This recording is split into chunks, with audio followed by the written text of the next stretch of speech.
Di ba sa December 5 na yun? Isang bumbero ang tatay ko.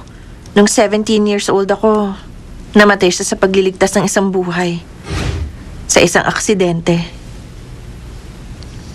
Kung 17 siya nun, 13 years ago na yun.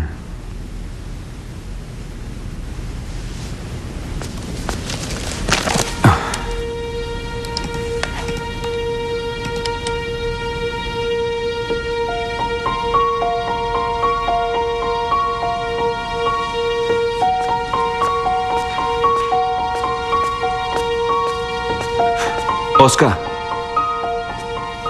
Sorry, Owen. Pero wala ako sa mood makipag-usap. importante lang. Okay, bilisan mo. Yung papa kasi ni Jamie, namatay nung December 5. Nangyari yun 13 years ago. Oo ngayon? Kasi 13 years ago, ang December 5 sa lunar calendar was the same day that I met an accident. Talaga bang nakasisiguro ka? Nakalimutan mo na yun ah. I don't remember pero may mga records. Tinignan ko ang hospital records ko. Inisip ko, makakatulong yun. Yun pala ang araw na na-hospitalize ako dahil sa car accident. Isn't it a strange coincidence? O simple nagkataon lang. Pwede yun, di ba? Oo, maaaring tama ka. Pero nung isang araw lang, na-trap ako sa loob ng elevator. At alam mo, bigla may naalala ako. Ano ka mo? Sa elevator? Oscar,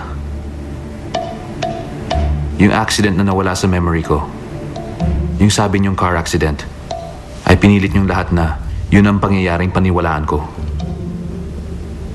Ang totoo, sa elevator yun, di ba? Bakit kayo nagsinungaling? Ang sabi niyo sa akin dun, minor car accident. Pero ang totoo, hindi yun ang nangyari. And you knew all along. Sa elevator nangyari yun.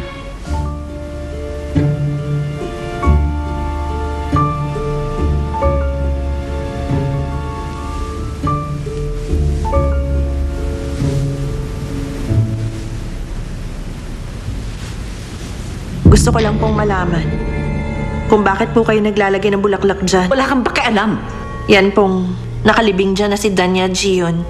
Siya po ang tatay ko. Ano? Kilala niyo ba ang tatay ko?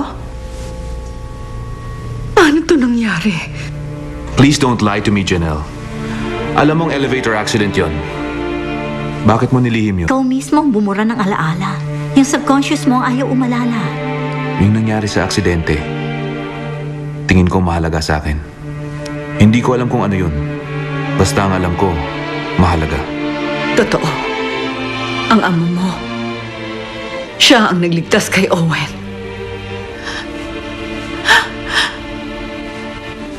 Tutumbasan ko yun ng kayamanan.